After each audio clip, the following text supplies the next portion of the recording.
Jean-Paul Sartre wrote that in 1944, and 80 years later, it's still the most quoted line about human interaction on the internet.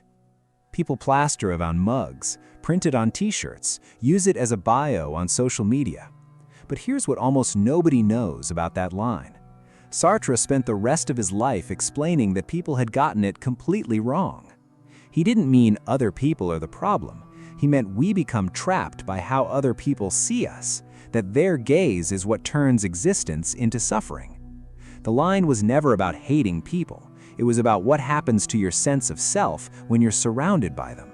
And that distinction, that tiny, almost invisible gap between hating the crowd and losing yourself inside it, is exactly what this video is about. Because if you've ever walked into a packed room and felt something shift, not shyness, not anxiety, something deeper, something almost physical, like the room itself was pressing in, then you weren't overreacting. Your brain was doing something very specific. And once you understand what, the experience never feels the same again.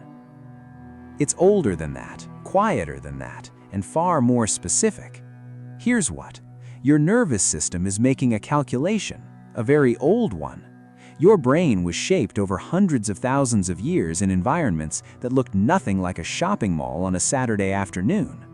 For most of human history, encountering a large group of strangers in a confined space meant one thing: danger. And your brain, your specific brain, never fully received the update. It still reads a crowd the way your ancestors read the tree line. Scanning, measuring, preparing. Not because something is broken in you, because something is working in you.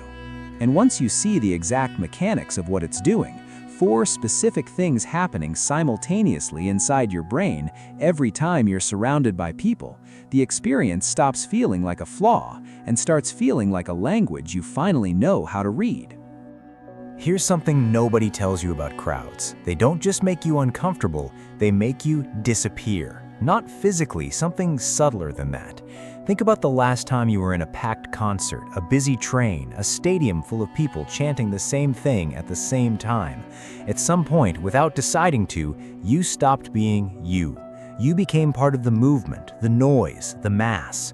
Your opinions softened, your instincts quieted. You did things you wouldn't do alone, chanted louder, pushed further, stayed longer than you wanted. That wasn't you choosing. That was the crowd choosing for you.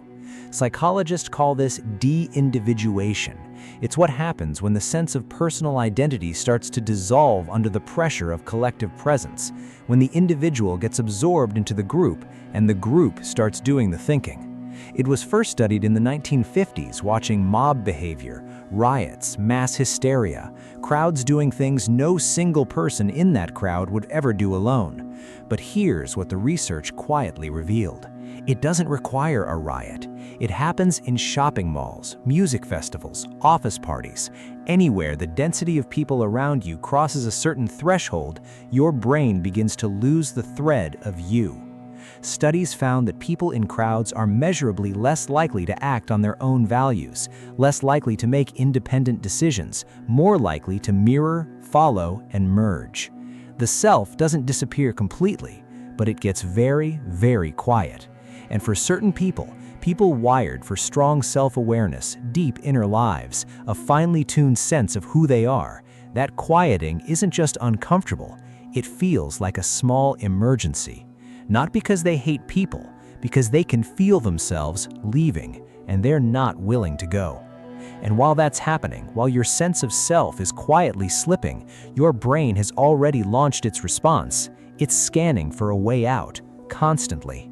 Not for the exit sign, not the door, for everything. The person moving too fast in your peripheral vision, the stranger standing half an inch closer than feels right, the unpredictable movement cutting through the crowd from the left.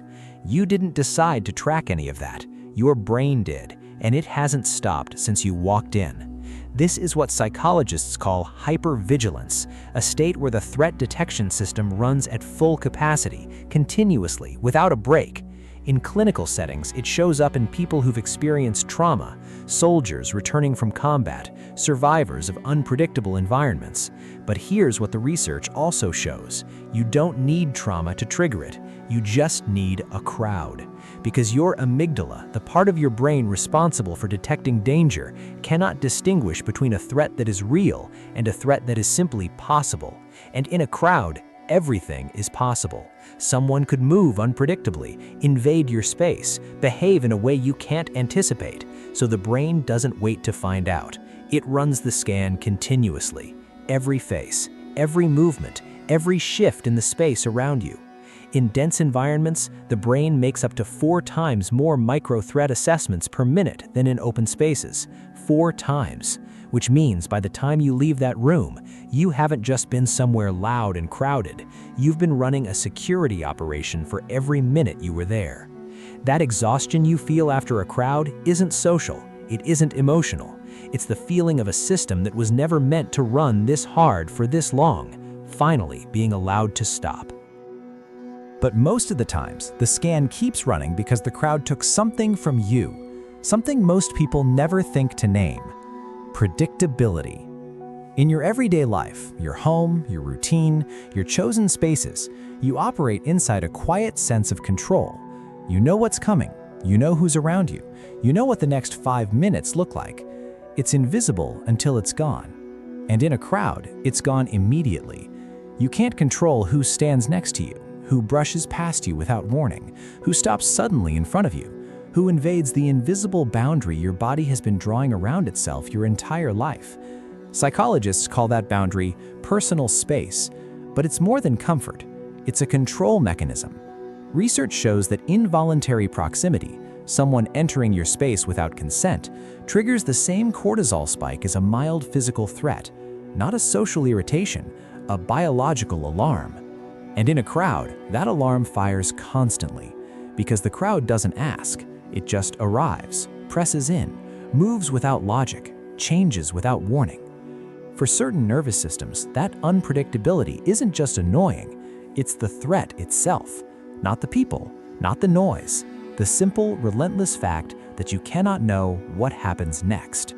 And the harder you try to regain some sense of order, tracking the exits, positioning yourself near a wall, mapping the safest path through the room, the more cognitive resources you burn. Resources that were already running low, because the crowd has been spending them since the moment you arrived, on everything, all at once, faster than you can replenish them. Every face you pass, every voice overlapping another voice, every flicker of movement, every shift in light, every unexpected sound, none of it registers as background noise. Your brain processes all of it. Consciously, the human brain can track approximately 7 pieces of information at once. 7. A crowded space delivers hundreds simultaneously, without pause. So your brain does the only thing it can. It starts borrowing. It pulls processing power from focus, from patience, from mood regulation, from the parts of you that make decisions feel easy and conversations feel light. This is what researchers describe as cognitive overload, a state where the demand for mental processing exceeds the supply available to meet it. And once that happens, the brain doesn't just slow down, it goes into debt. That's why 20 minutes in a crowded space can leave you more drained than 2 hours of focused work. It's not the time spent, it's the bill that comes due. Snapping at someone you love for no real reason, forgetting why you walked into a room, feeling a wave of irritation that has no clear source. That's not a mood, that's bankruptcy. The cost of everything the crowd has been silently charging you since the very first second you walked in. Your identity quieted, your nervous system scanning, your sense of control gone, and now your cognitive reserves spent. 4 different systems firing at once. All from the same room. So if this is you, if you've ever left a crowded room feeling like you lost a fight you didn't even see happen, there's something you should know. Your nervous system simply reads the world with more sensitivity than most. It notices what others miss. It feels what others brush past. And that sensitivity doesn't disappear when the crowd does. It just changes shape. You become the friend who remembers the small things someone said 3 weeks ago, the one who notices when something's wrong before a single word is said, the one who goes deep in a conversation while everyone else stays on the surface. The same system that drains you in a crowded room is the one that makes you fully present in a quiet one. You were never the person who couldn't handle people. You were the person who couldn't handle people carelessly. There's a difference. And once you see that difference, the crowded room stops feeling like proof that something's wrong with you. Because now you understand, this is a system built inside you. And the best thing you can do isn't fight it, it's learn to work with it.